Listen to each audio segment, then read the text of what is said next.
Shabbat Shalom Umvorach, cette semaine également, nous lirons deux parashot, Aharemot et Kedoshim. On va s'attarder sur les premiers versets de la deuxième paracha, celle de Kedoshim.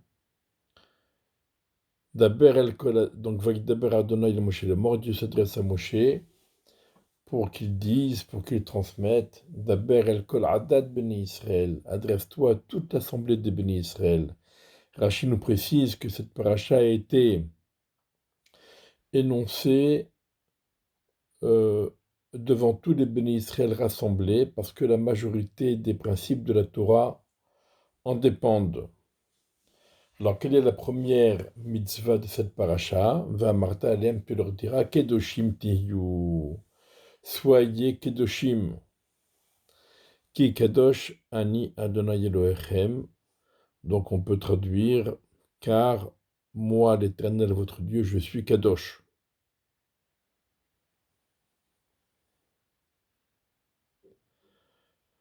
Et ensuite, Ishimo vaviv tiraou vechabetotai tishmoru.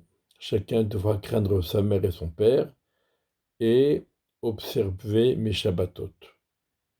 Ani Hashem Elokechem, c'est moi l'Éternel, votre Dieu.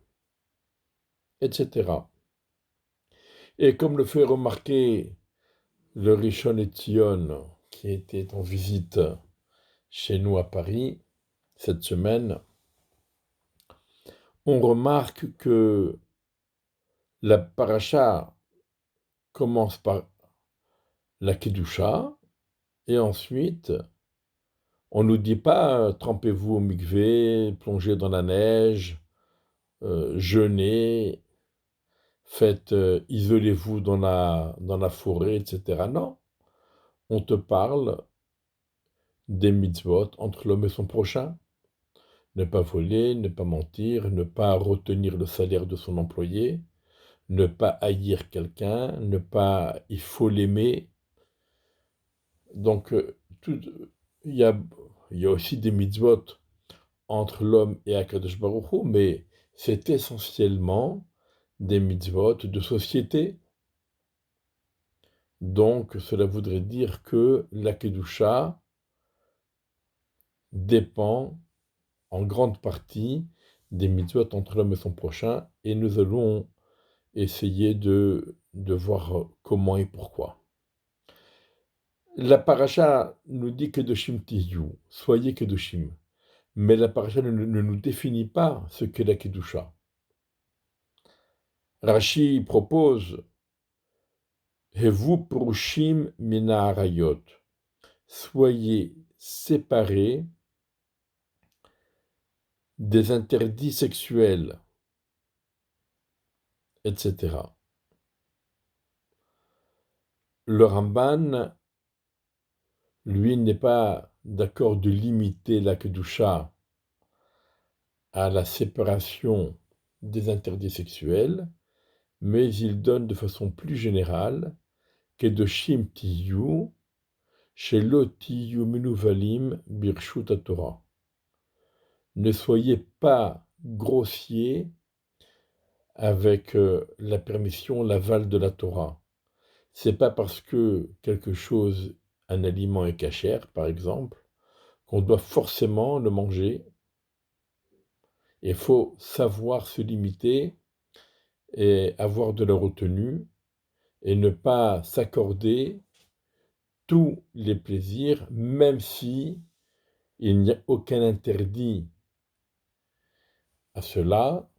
Malgré tout, c'est contraire au principe de Kedusha.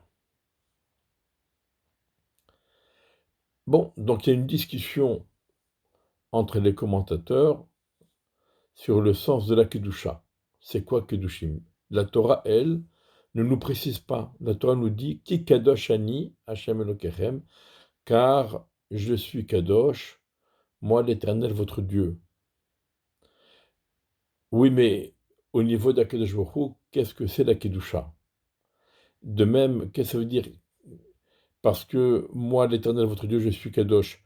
Mais Akadosh Baruch Hu, il est notre créateur, nous sommes ses créatures. Il est normal et évident qu'il y ait une différence entre le créateur et les créatures ne peuvent pas prétendre être au même niveau que leur créateur. Et puis on enchaîne. Chacun devra craindre sa mère et son père et observer le Shabbat. Et ensuite, un peu plus loin, on nous donne la fameuse mitzvah qui fait rêver et qui fait écrire surtout. Ve'ahavta le'reacha kamocha, tu aimeras ton prochain comme toi-même. Ani Hashem, c'est moi l'Éternel.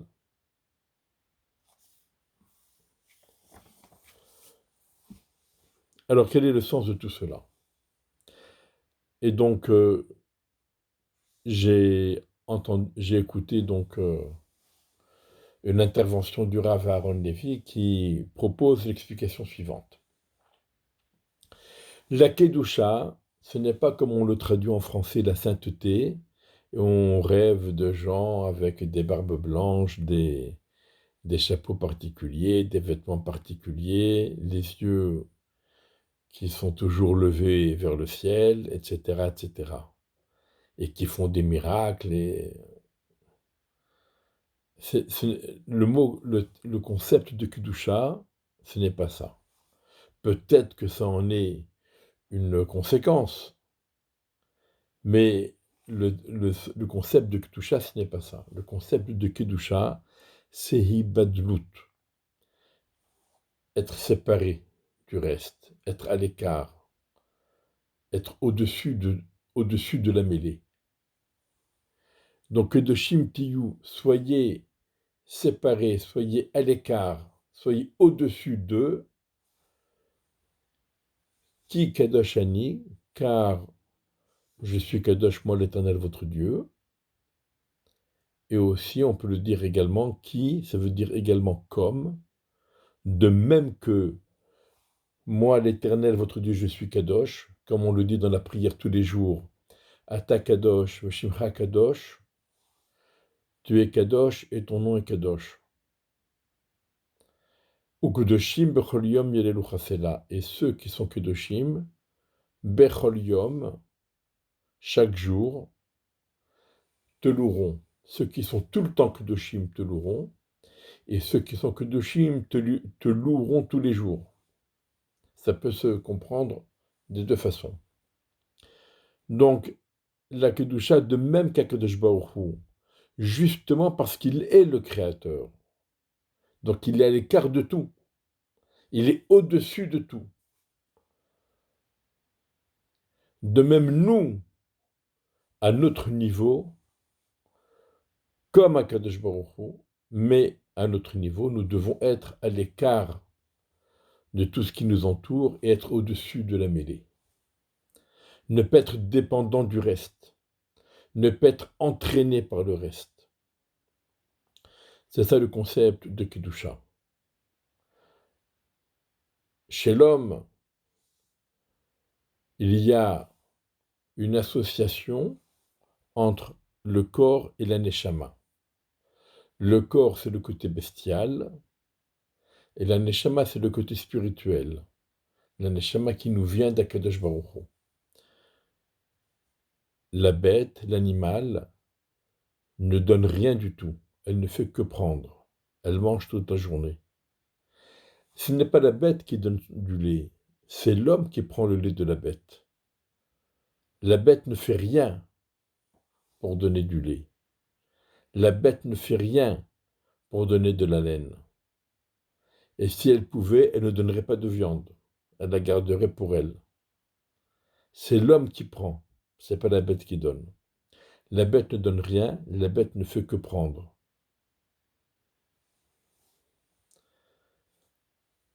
Le corps de l'homme, son côté animal aussi, il est là pour prendre, pas pour donner, pour prendre.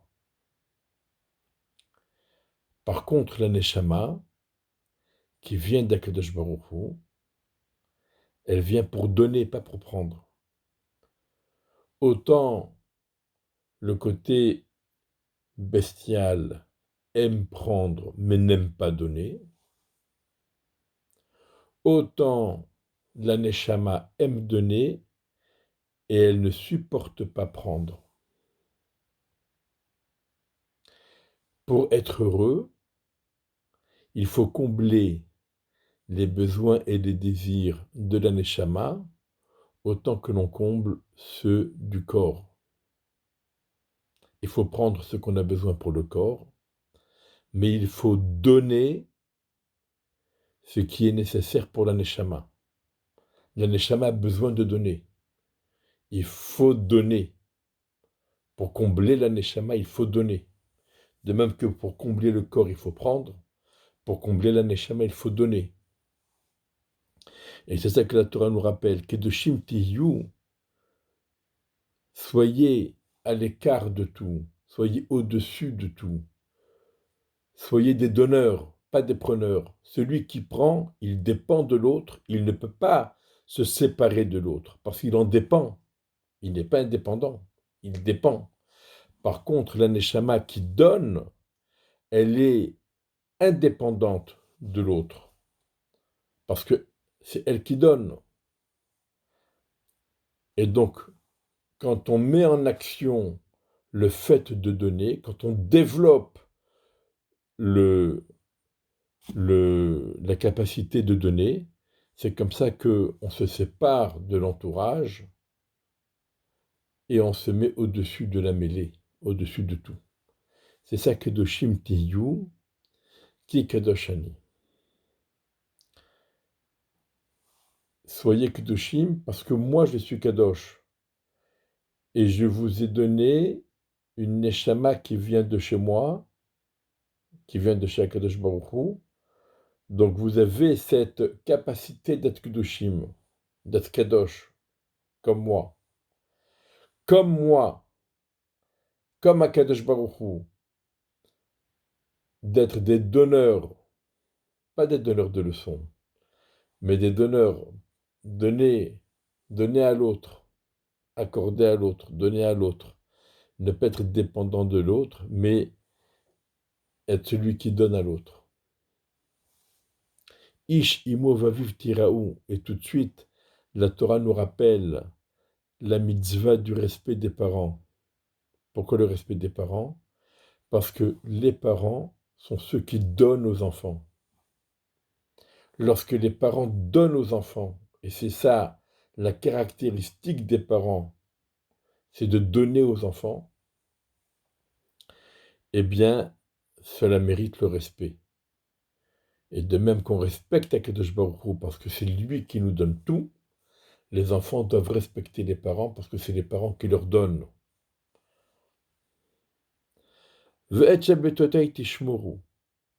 Il faut respecter le Shabbat, il faut observer le Shabbat. Le Shabbat, c'est un jour où on ne travaille pas. Le Shabbat est un jour où on ne prend pas, on donne. On donne de la spiritualité. La Gemara nous dit, tous les jours de la semaine reçoivent la bénédiction du Shabbat. C'est le Shabbat qui apporte aux autres jours de la semaine, et ce n'est pas le Shabbat qui prend des autres jours. Les autres jours préparent le Shabbat, et le Shabbat donne aux autres jours de la semaine. Donc c'est ça la logique dans la continuité de ces versets. Ani Hachem Elokechem, c'est moi l'Éternel votre Dieu, c'est moi qui ai conféré aux parents la force, la capacité, la possibilité de donner aux enfants. Et c'est moi qui ai conféré au jour du Shabbat, à l'espace-temps du Shabbat, la force de donner la bénédiction aux autres jours. Et on conclut Ve'avta l'ereacha kamocha, Ani Hachem, tu aimeras ton prochain comme toi-même, Ani Hachem. Ani Hachem, ça veut dire c'est moi le créateur, c'est moi qui donne, et Ve'avta l'ereacha kamocha, tu aimeras ton prochain comme toi-même, ça veut dire que tu dois donner, tu dois te soucier à donner à ton prochain sans espoir de retour. Ve'ahavta l'ereacha, tu aimeras. La ahava, c'est une force de don. On donne à l'autre. Ve'ahavta l'ereacha kamocha.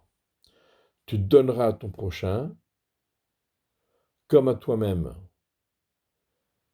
Comme à toi-même, tu te donnes à toi-même. Tu fais en sorte que la neshama puisse donner.